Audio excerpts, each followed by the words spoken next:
Are you looking to learn about Bastion Host or Jump Host? If so, this video is for you.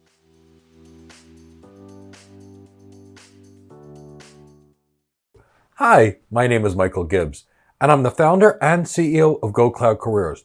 We're an organization that's dedicated towards building the most high-performance cloud computing careers.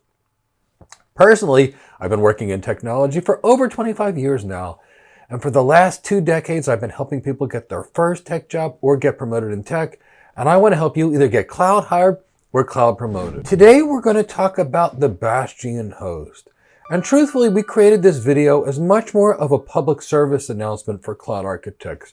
See, recently we have seen a tremendous number of videos popping up on how to set up a Bastion host. But unfortunately, a Bastion host or a Jump host may be one of the biggest security mistakes we have seen in decades. A Bastion host is an invitation for hackers that basically says, please hack me. So in this video, we'll begin by describing what is a Bastion host, what it does, and how it works, and why people mistakenly use it. We'll then describe how easy it is to hack into a system with a Bastion host. And then we will show you the secure alternatives that organizations have used for decades to avoid the pitfalls of a Bastion host.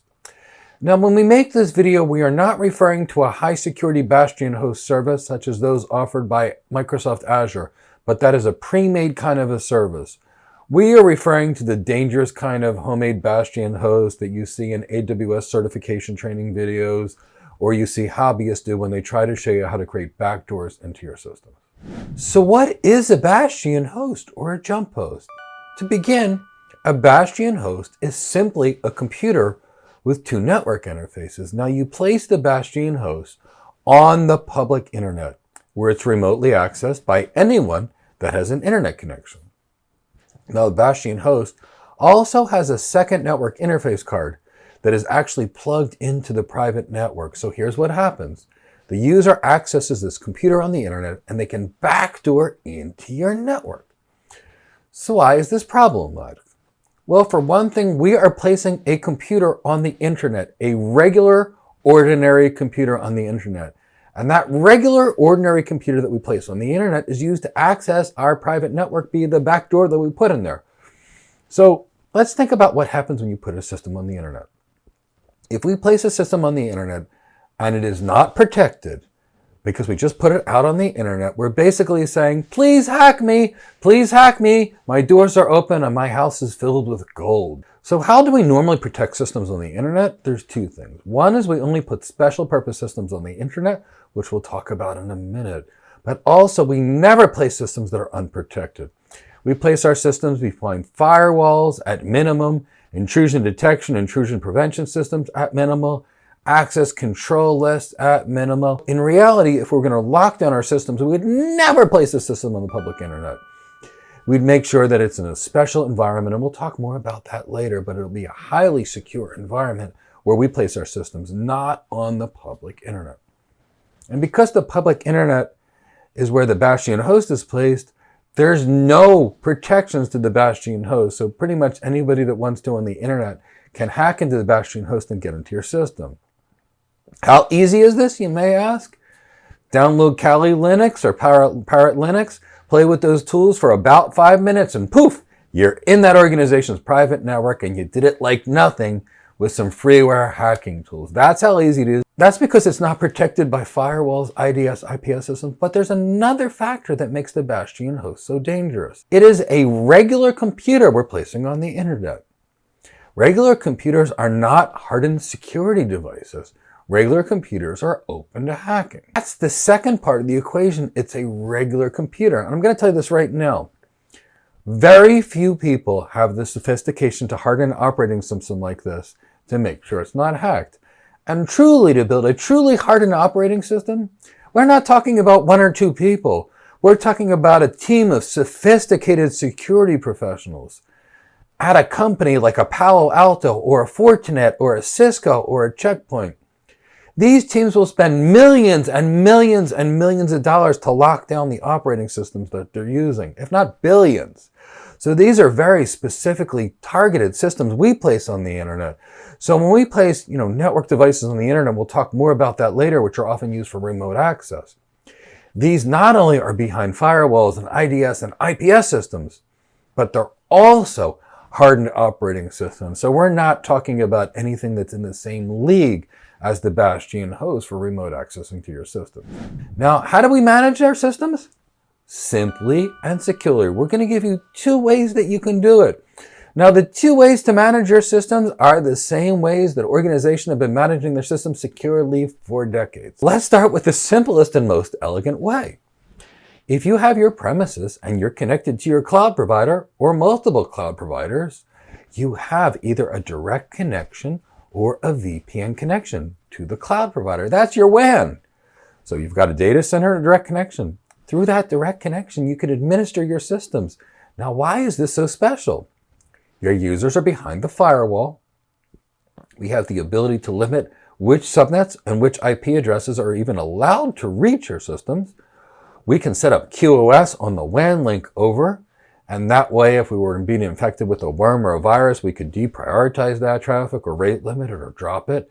So when it's over our WAN, we're coming from a secure environment, connecting to another secure environment, and we've got control over what goes there. So we can protect our systems with firewalls, IDS, IPS systems, network access controls, security groups, and everything long before we even get to our system. But what if you didn't have a direct connection or you didn't have a VPN? Then how would you manage your systems like a pro? Well, you still would not be using any kind of a jump over Bastion host because it's too risky for the reasons we talked about why. But here's how you do it. First thing you want to do is this. You place a firewall, a next generation firewall at the perimeter of your network. Now, when you place the firewall, you're going to create a demilitarized zone. And we're going to do this in the following manner. The first thing we're going to do is we're going to create a subnet. And in this subnet, we're going to place a VPN concentrator. Now, a VPN concentrator is a special security device developed by security providers such as Cisco or Checkpoint or Fortinet or Palo Alto. And it's designed to do one thing, allow VPN connections in via IPsec.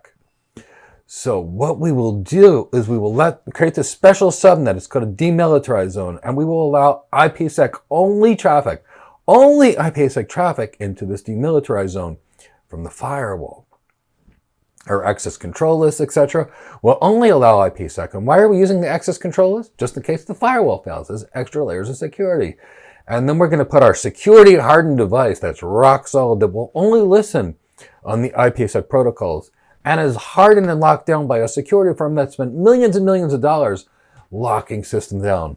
And then here's what's going to happen. When a user wants to remote access, they're going to request a session from the VPN concentrator. First, the firewall will block all traffic except for IPsec. So we're really protecting that VPN concentrator. Then the ACLs will protect the rest. Then the only thing even allowed into the subnet is IPsec is going to hit that VPN concentrator. Because the VPN concentrator uses IPsec, it's going to determine the endpoints, make sure the security algorithms are good, provide data integrity checking, and provide non-repudiation, which means the person can't say after the fact they didn't do something they did. So here the user, they initiate that session. As soon as that session, guess what? That VPN concentrator hits the IAM systems. Maybe it's a Radius server, maybe it's an Active Directory server, and then that VPN server will authenticate the user, and now that user will be placed behind the firewall.